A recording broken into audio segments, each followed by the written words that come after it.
우리 저에 계신 분들과 인사 나누겠습니다. 메리 크리스마스.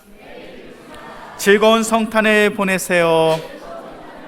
행복한 성탄을 보내세요. 오늘은 성탄절을 앞두고 성탄 주일 예배로 우리가 함께 모였습니다. 어떠십니까?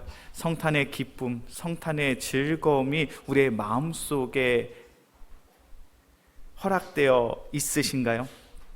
지금 현재 성탄의 기쁨과 즐거움을 누리고 계십니까?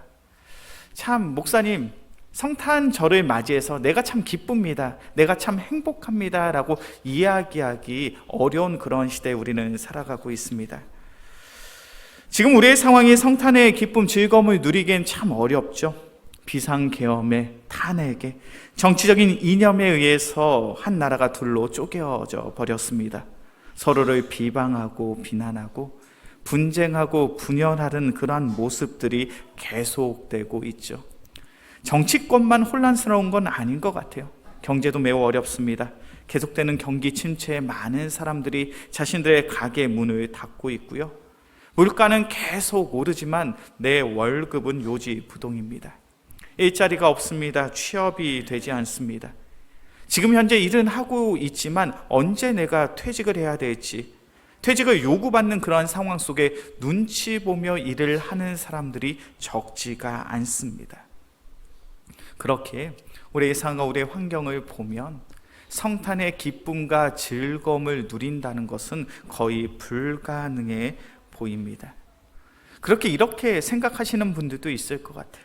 지금 우리에게 가장 시급한 것, 성탄의 기쁨, 성탄의 즐거움을 누리는 것이 아니라 나라가 안정되는 것이 더욱 중요하고, 우리의 경제가 회복되는 것이 중요하고, 내가 좀 더 안정적인 삶을 사는 것이 중요하다.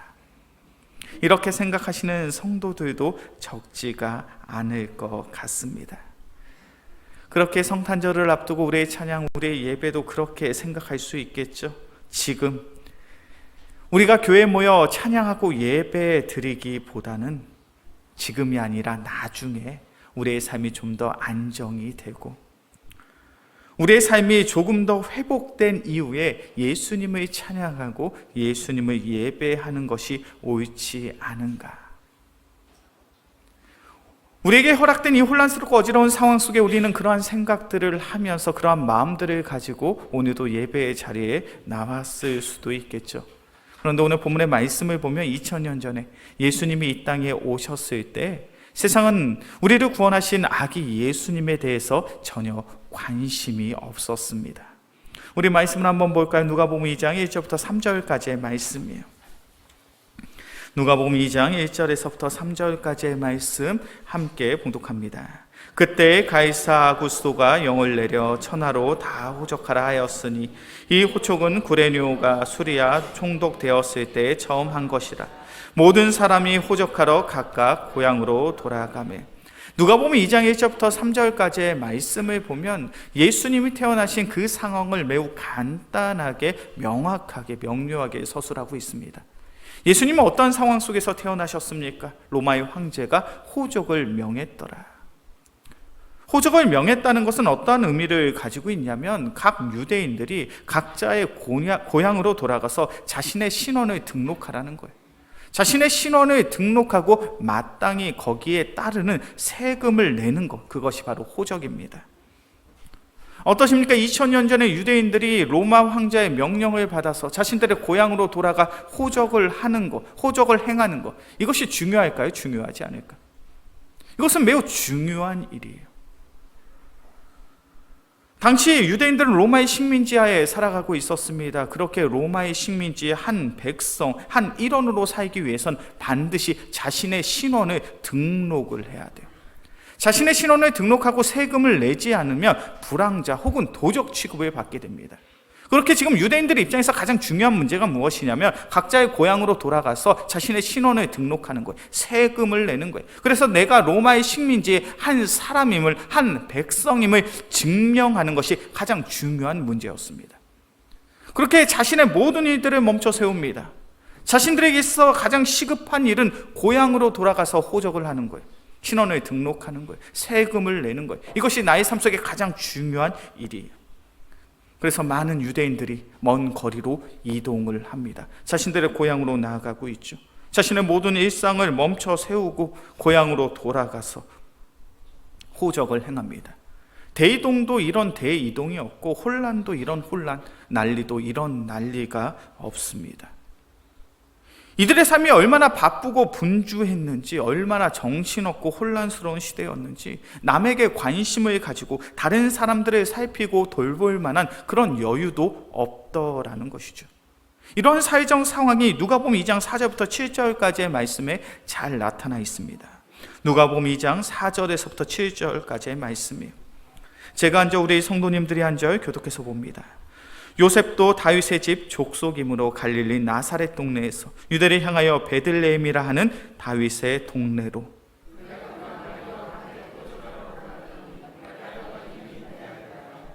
거기 있을 그때 해산할 날이 차서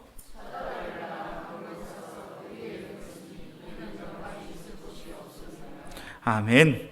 누가복음 2장 4절부터 7절까지의 말씀을 보면 예수님의 부모님이었던 마리아와 요셉이 등장을 합니다. 마리아는 성령으로 잉태하여 만삭의 몸을 이끌고 지금 자신들의 고향으로 이동하고 있어요. 만삭입니다. 언제 아이가 출산할지 모르는 그런 급박한 상황이에요. 그런데 이 마리아와 요셉이 쉴 곳이 있습니까? 없습니까? 쉴 곳이 없어요. 잠시 머물 여관의 빈방 하나가 없습니다. 그리고 당시 유대인들이 얼마나 야박했는지, 만삭의 몸을 이끌고 언제 출산할지 모르는 그 여인을 전혀 배려하지 않아요. 지금 유대인들이 얼마나 정신없고 얼마나 난리 속에 있는지가 느껴지십니까? 삶의 여유가 없습니다. 얼마나 그들의 마음이 야박하게 바뀌어버렸는지, 만삭의 여인이 쉴 곳이 없어서, 잠시 누울 곳이 없어서, 아이를 출산한 곳이 없는데 자신의 방을 양보하지 못해. 그들의 삶 속에 가장 중요한 문제는 지금 빨리 고향으로 돌아가서 자신의 신원을 등록하는 것, 호적하는 것, 그것이 가장 중요한 일입니다. 그것이 최우선의 삭제예요. 그렇게 그들은 자신의 주위를 살피지 않습니다. 주변에 있는 일들에 전혀 관심이 없어요. 지금 이 상황 속에 가장 관심 있는 그 한 가지는 내가 어떻게 하면 좀 더 안정적으로 살 수 있을까? 내가 어떻게 하면 좀 더 평안할 수 있을까? 내가 어떻게 하면 좀 더 잘 될 수 있을까? 이것이 그들에게 가장 중요한 문제더라는 거예요. 그런데 오늘 본문의 말씀을 통하여 우리가 분명히 기억해야 될 그 한 가지가 무엇입니까? 이 정신없고 이 난리 속에 예수님이 우리를 구원하시기 위해 이 땅에 오셨다는 거예요. 아무도 우리를 구원하기 위해 오신 예수님에 대해서 관심이 없습니다. 예수님에 대해서 관심이 없고 예수님에 대한 기대가 없어요. 예수님에 대한 소망이 없어요. 이러한 척박한 상황 속에서, 환경 속에서 예수님이 이 땅에 오신 거예요. 그리고 오늘 본문의 말씀을 보니까 예수님이 이 땅에 오사 그 기쁨의 소식을 하나님의 천사들이 증거하고 있습니다. 누가복음 2장 8절부터 12절까지의 말씀이에요. 누가복음 2장 8절에서부터 12절까지의 말씀, 제가 한 절, 우리 성도님들이 한 절 교독해서 봅니다. 그 지역의 목자들이 밤에 밖에서 자기 양떼를 지키더니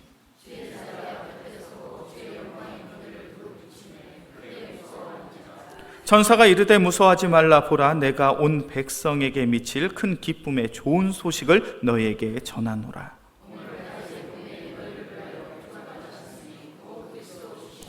함께 봉독합니다. 너희가 가서 강보에 쌓여 구유에 누워있는 아기를 보이니 이것이 너에게 표적이니라 하더니. 누가복음 2장 8절부터 12절까지의 말씀을 보면 하나님께서는 친히 하나님의 천사를 이 땅 가운데 보내십니다. 하나님께서 하나님의 천사를 이 땅 가운데 보내신 이유가 있죠. 기쁨의 소식을 전하기 위해서 천사를 보내셨습니다. 하나님께서 전하고자 하시는 이 기쁨의 소식이 무엇입니까? 우리를 구원할 그리스도, 우리를 구원하실 왕이 이 땅에 나셨다는 거예요. 다윗의 동네에 너희를 위하여 구주가 나셨으니 그분은 곧 그리스도 예수 주님이시라. 그 증거로 너희는 포대기에 쌓여 구유에 누워있는 갓난아기를 보게 될 것이다. 하나님께서 하나님의 천사를 보내서 이 땅에 선포하신 말씀이 무엇입니까? 너희의 삶이 아무리 바쁘지, 너희의 삶이 아무리 분주하지, 너희의 삶이 난리 속에 있지, 그럼에도 불구하고 너희는 누구를 찾아야 한다? 이 땅에 너희를 구원하시기 위해 오신 예수 그리스도를 바라볼 수 있어야 돼. 그 예수님을 찾을 수 있어야 돼. 그 예수님을 찬양할 수 있어야 돼. 그것이 참된 성도의 삶이야. 우리 영광교회 귀한 성도님들, 나라가 난리통에 있습니다. 시국이 어렵습니다. 정치적인 혼란과 경제적인 어려움 속에 있죠. 그렇게 우리는 우리의 마음속에 그렇게 생각할 수 있어요. 목사님, 지금은 아닙니다. 지금은 우리가 예배에 전념할 때가 아닙니다. 나라가 이렇게 시끄럽고 나라가 이렇게 어지러운데 이 나라가 좀 더 안정이 되고 우리의 경기가 회복이 되어지고 우리의 삶이 좀 더 나아지면 그때 찬양하고 그때 예배하는 그 삶을 회복하면 되지 않습니까? 우리는 그렇게 이야기할 수 있을 것 같아요. 그런데 성경의 가르침은 그렇지 않아요. 2000년 전에 예수님이 오셨을 때도 그러합니다. 전국이 난리였어요. 모든 유대인들은 자신들의 고향으로 돌아가 호적을 해야 됐습니다. 신원을 등록해야 됐어요. 너무나도 바쁘고 분주합니다. 내가 해야 될 일들이 너무나도 분명합니다. 그런데 그 난리통 속에 하나님께서는 하나님의 천사를 통하여 분명히 말씀하시죠. 너희는 기쁨의 소식을 들어라. 그리고 그 기쁨의 소식을 가지고 오직 주님을 찬양할 수 있어야 돼. 우리 영광교회 귀한 성도님들, 이 혼란스럽고 이 어지러운 이 시국 속에 더욱 주님을 바라볼 수 있고 더욱 주님을 사랑할 수 있는 귀한 믿음의 성도들이 되어지길 주의 이름으로 간절히 축원합니다. 오늘 본문의 말씀이 바로 그것을 증거하고 있죠. 특별히 우리가 오늘 본문의 말씀을 통하여 한 가지를 분명히 기억하셔야 돼요. 오늘 본문의 말씀을 보면 하나님께서는 하나님의 천사들을 통하여 누구를 찾아갔습니까? 누구를 찾아갔죠? 목자들을 찾아갔어요. 목자들을 찾아가서 이 땅에 예수님이 오셨다라는 그 기쁨의 소식을 전했습니다. 한번 생각해 보셨으면 좋겠어요. 하나님께서는 왜 그 천사들을 통하여 목자들을 찾아가셨을까? 왜 하나님께서는 목자들에게 그 기쁨의 소식을 전하셨을까? 어떠십니까? 예수님이 태어나셨을 때 그 목자들에게 하나님의 천사가 찾아가 기쁨의 소식을 전했다는 그 사실을 우리 모두는 다 알고 있어요. 근데 왜 하나님께서는 목자들을 찾아가셨을까요? 목자는 당시에 사회적으로 그 지위가 매우 낮고 천한 직업이었습니다. 다른 사람들에게 인정을 받고 칭찬을 받는 그런 높은 자리에 있는 사람이 아니었어요. 우리가 언뜻 생각해 보면 그렇지 않습니까? 이 땅에 예수님께서 오셨어요. 왕이신 예수님이 이 땅 가운데 태어나셨습니다. 그렇다면 하나님의 천사들이 누구를 찾아갈까? 그 나라를 다스리고 통치하는 총독을 찾아가거나 왕을 찾아가거나 아니면 하나님의 말씀에 정통한 대제사장들과 바리새인들과 같은 그러한 사람들을 찾아가서 그 천사가 이 땅에 우리를 구원하실 그리스도가 나셨다라는 사실을 증거하는 것이 맞지 않습니까? 그런데 오늘 본문의 말씀을 보면 하나님의 천사는 목자를 찾아갔어요. 그리고 그 목자들에게 이 땅에 오신 예수 그리스도 그 기쁨의 소식을 전합니다. 왜 하나님께서는 그 목자들을 찾아가셨을까요? 그 힌트가 누가복음 1장에 있습니다. 누가복음 1장 46절에서부터 53절까지의 말씀이에요. 누가복음 1장 46절에서부터 53절까지의 말씀, 제가 한 절, 우리 성도님들이 한 절 교독해서 봅니다. 마리아가 이르되 내 영혼이 주를 찬양하며 그의 여종의 비천함을 돌보셨음이라. 보라, 이제 후로는 만세 나를 복이 있다 일컫으리로다. 긍휼하심이 두려워하는 자에게 대대로 이르는도다. 권세 있는 자를 그 위에서 내리치셨으며 비천한 자를 높이셨고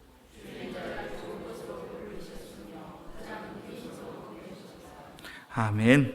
누가복음 1장 46절부터 53절까지의 말씀은 우리가 잘 알고 있는 마리아의 찬양입니다. 마리아는 성령으로 잉태하게 되었습니다. 그리고 자신이 출산한 이 아기가 어떠한 일을 해야 될지, 하나님이 이루실 그 구원의 계획을 이루실 하나님의 아들임을 마리아는 알고 있었어요. 그렇게 누가복음 1장 46절부터 53절까지의 말씀을 보면 마리아는 성령의 충만함을 가지고 하나님을 찬양하고 있습니다. 나로 말미암아, 나의 자녀로 말미암아 하나님이 이 땅 가운데 구원을 이루시겠구나. 그 기쁨과 그 감사의 마음을 가지고 찬양하고 있어요. 근데 그 찬양의 가장 핵심되는 내용이 무엇입니까? 누가복음 1장 48절의 말씀이죠. 그의 여종의 비천함을 돌보셨습니다. 보라, 이제후로는 만세 나를 복이 있다 일컬으리로다. 마리아가 무엇을 고백합니까? 나는 비천한 사람인데 이 비천한 여인에게 하나님이 복을 주셨구나. 하나님이 이 비천한 나에게 복을 주사 하나님의 놀라운 구원의 역사가 이루어지게 되었구나. 52절의 말씀을 보니까요, 권세 있는 자를 그 위에서 내리치셨으며 비천한 자를 높이셨고, 이 땅에 오신 예수 그리스도로 말미암아 우리가 어떠한 은혜를 누리는가? 바로 비천한 자들을 하나님께서 다시금 높이시는구나. 마리아가 찬양하고 있는 이 비천하다라는 뜻은요, 당시의 사회적인 신분을 이야기하는 것이 아닙니다. 내가 낮고 천한 자리에 있어 그런 나를 하나님께서 살피고 계셔, 그런 이야기가 아니에요. 이 비천하다는 것은 영적인 비천함입니다. 영적인 비천함이 무엇입니까? 우리는 우리 스스로 나를 구원할 힘과 능력이 없다라는 것. 여전히 나는 죄의 본성과 죄의 습관을 가지고 있어. 나는 여전히 연약한 믿음과 신앙을 가지고 있어. 그렇게 우리는 세상 속에 내 죄의 유혹과 미혹 속에 넘어지고 쓰러지는 존재지. 나는 절대로 내 자신을 구원할 수 없어. 이것이 영적인 비천함이에요. 이 영적인 비천함 속에 있는 우리를 구원하시는 그런 하나님의 은혜를 우리가 체험해야 된다는 거예요. 우리의 삶 속엔 반드시 예수 그리스도가 필요하신 줄로 믿습니다. 우리의 삶 속에 예수님이 필요하신 이유가 무엇입니까? 우리는 영적인 비천함 속에 놓여 있기 때문에. 우리는 예수 그리스도 없이 살아갈 때 우리는 절망할 수밖에 없습니다. 좌절할 수밖에 없어요. 낙심할 수밖에 없고 상심할 수밖에 없습니다. 우리는 예수님을 떠나 살아가는 인생 속엔 분열과 분쟁, 다툼과 싸움밖에 없음을 우리는 너무나도 잘 알고 있죠. 그렇게 예수님께서는 그런 우리들을 향하여 이렇게 말씀하시죠. 심령이 가난한 자는 복이 있나니. 심령이 가난한다는 것이 무엇입니까? 나는 예수님 없이는 살아갈 수 없습니다라는 것을 믿음으로 고백하는 삶이 바로 심령이 가난한 삶이에요. 영적인 비천함이 바로 거기에서 출발합니다. 주님, 나는 주님이 필요합니다. 주님, 나는 예수님이 필요합니다. 나는 예수님 없이는 늘 삶 속에서 근심하며 걱정하며 염려할 수밖에 없는데, 오늘 하루도 예수님이 나의 삶의 주인이 되어주시고 나의 마음속에, 나의 삶 속에 세상에 줄 수 없는 평안과 기쁨을 허락하여 주시옵소서. 바로 그러한 삶의 심령이 가난한 인생이에요. 우리가 영적인 비천함 속에 살아가는 인생이에요. 목자들의 인생이 그러했습니다. 그들은 영적인 비천함을 가지고 있었어요. 심령이 가난한 사람들이었어요. 그들은 그들의 마음속에 내가 예수 없이는 살아갈 수 없음을 믿음으로 고백하는 자들이었어요. 그 이야기가 어디에서 등장합니까? 누가복음 2장에서 등장하죠. 이 목자들에게 가장 중요한 것은 무엇이었습니까? 양떼를 지키는 것. 그것이 그들의 삶 속에 가장 소중한 것처럼 보였어요. 누가복음 2장 8절의 말씀이죠. 그 지역의 목자들이 밤에 밖에서 자기 양떼를 지키더니. 이 목자들은 밤새도록 뭐 했습니까? 자신의 양떼들을 살피고 돌봤어요. 자신의 삶 속에 가장 소중한 것이 양떼처럼 보여집니다. 그런데 중요한 것은 천사들을 통하여 그 기쁨의 소식을 들었어요. 그 기쁨의 소식을 들은 목자들은 어떠한 선택을 합니까? 누가복음 2장 15절과 16절의 말씀. 누가복음 2장 15절과 16절의 말씀 함께 봉독합니다. 천사들이 떠나 하늘로 올라가니 목자가 서로 말하되 이제 베들레헴으로 가서 주께서 우리에게 알리신 바 이 이루어진 일을 보자 하고 빨리 가서 마리아와 요셉과 그의 누인 아기를 찾아서. 천사들이 목자들을 찾아와서 기쁨의 소식을 전합니다. 그 기쁨의 소식을 들은 목자들 가장 먼저 무엇을 합니까? 우리가 이 이루어진 일을 보자 하고 16절의 말씀을 보니까 빨리 가서 마리아와 요셉과 그의 누인 아기를 찾았어. 목자들에게 가장 중요한 건 뭐였어요? 무엇이 가장 중요했습니까? 양떼가 가장 소중했지. 그래서 밤새도록 양떼를 지켰어요. 그런데 기쁨의 소식을 들으니까 그들의 삶의 우선순위가 바뀌어져 버렸습니다. 더 이상 양떼가 중요하지 않아요. 양떼를 지키지 않습니다. 이 땅에 우리를 구원하시기 위해 오신 예수 그리스도를 찾아 나서기 시작을 하죠. 그리고 20절의 말씀을 보니까 그 예수님을 만나고 영광을 돌리며 찬송함으로 자신들의 고향으로 돌아갑니다. 목자들에겐 비천한 마음이 있었어요. 심령이 가난한 마음을 가지고 있었습니다. 그들의 삶 속에 무엇이 가장 소중했습니까? 예수 그리스도가 가장 소중했어요. 그리고 그 예수님을 마주했고 전심으로 그 예수님을 찬양하는 그 귀한 삶을 회복했습니다. 우리의 삶이 그러해야 될 줄로 믿습니다. 우리 영광교회 귀한 성도님들, 예수님에 관하여 관심을 가지고 계십니까? 성탄절을 앞두고 그 예수님을 사랑하는 그 마음이 너무나도 감사해서 기쁨의 마음을 가지고 이 자리에 오셨냐는 거예요. 저는 이 자리에서 찬양하고 율동하는 우리 학생들을 보면서 그러한 마음이 들었어요. 지금은 어려서 우리 영광교회에서 이렇게 기쁨으로 찬양을 하고 율동을 했는데 우리 귀한 학생들이 장성한 성인이 되어서도 예수님을 사랑하는 마음을 가지고 주님을 찬양하는 그런 성도들이 되었으면 좋겠다라는 바람이 들었어요.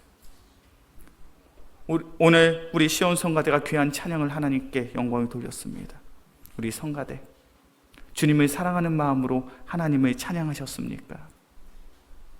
이것이 얼마나 중요한 신앙의 고백인지 몰라요. 우리 이 자리에 나와서 우리 함께 찬양한, 찬송한 우리 귀한 성도님들, 주님을 사랑하는 그 마음을 가지고 오늘 찬송하셨습니까? 그 마음 없이 우리가 찬양을 하고 그 마음 없이 우리가 오늘 율동을 했다면 우리는 잘못된 모습으로 신앙생활을 하고 있는 거예요. 우리의 삶이 너무 바쁩니까? 우리의 삶이 너무나도 분주합니까? 시국이 너무나도 혼란스럽고 어지럽습니까? 우리의 삶과 우리의 환경과는 전혀 상관이 없는 거예요. 2000년 전에 예수님이 오셨을 때도 그때는 난리 법석이었습니다. 세상의 사람들은 전혀 예수님께 관심이 없었어요. 그런데 중요한 것은 비천한 마음을 가지고, 심령이 가난한 마음을 가지고 오직 예수님이 아니면 살아갈 수 없음을 고백하는 그들에게 천사들이 찾아와 기쁨의 소식을 전했습니다. 그리고 그 기쁨의 소식이 주를 향한 전심의 찬양으로, 예배로 우리의 삶 속에 나타났어요. 그러한 은혜가 바로 성탄절을 맞이하는 우리의 삶 속에 있어야 될 줄로 믿습니다. 이제 말씀을 정리하겠습니다. 별처럼 빛나는 사람들이라는 책에 이런 기도문이 있어요. 우리 자막으로 좀 띄워주시겠어요? 우리가 성탄절을 앞두고 우리가 이렇게 기도하는 자들이 되어지길 간절히 소원합니다. 우리 귀한 기도문을 우리 같이 읽어봤으면 좋겠어요. 시작. 하나님께서는 오래전에 그리고 지금도 어둠에 앉은 백성들에게 빛을 비추십니다. 절망에 빠진 이들이 아기 예수의 평화의 빛을 보게 하십니다. 고통으로 신음하는 사람들이 새 힘과 희망을 얻게 하십니다. 아기 예수의 탄생을 기다리며 하나님의 크고 큰 은혜를 찬양합니다. 하나님, 우리가 세상의 고통과 죽음들을 외면하지 않게 하시고 망각하지 않게 하시고 하나님께서 그 절망 가운데 빛으로 임하셔서 그들에게 새 희망의 길을, 생명의 길을 열어주소서. 주 하나님, 은총을 내리셔서 우리로 하여금 희망과 평화의 별이 되게 하소서. 평강의 왕의 임재를 가리키는 별이 되게 하소서. 이 기도문의 내용이 우리의 마음속에 있기를 주의 이름으로 간절히 축원합니다. 우리가 살아가는 이 시국이 참으로 혼란스럽고 어지럽죠. 이 시국 속에 우리에게 필요한 것은 바로 비천한 마음, 가난한 마음인 줄로 믿습니다. 오직 주의 은혜가 우리의 삶 속에 필요하고 오직 우리의 삶 속에 그리스도의 사랑이 필요함을 우리가 고백할 때 평화의 빛이, 소망의 빛이, 생명의 빛이 우리의 삶 가운데 허락되어 질 줄로 믿습니다. 그 성탄의 기쁨을, 그 성탄의 즐거움을 마음껏 누릴 수 있는 우리 모두가 되어지게 주의 이름으로 간절히 축원합니다. 기도하겠습니다. 사랑의 주님, 감사합니다. 주님께서 우리를 사랑하사 귀한 말씀의 자리, 귀한 기도의 자리에 우리를 불러주셨습니다. 성탄절을 앞두고 우리의 마음속에 비천한 마음을 허락하여 주옵소서. 우리의 심령이 가난한 마음을 가지고 주님을 찾을 수 있는 귀한 믿음의 성도들 되게 하여 주시옵소서. 그래, 우리가 살아가는 이 시국이 참으로 혼란스럽고 어지러운 세상이오나 평화의 빛이요 소망의 빛이요 생명의 빛으로 오신 예수 그리스도를 마주할 수 있는 귀한 믿음의 성도들 되게 하여 주시옵소서. 이 모든 말씀 우리를 사랑하시는 예수 그리스도의 이름으로 기도합니다. 아멘.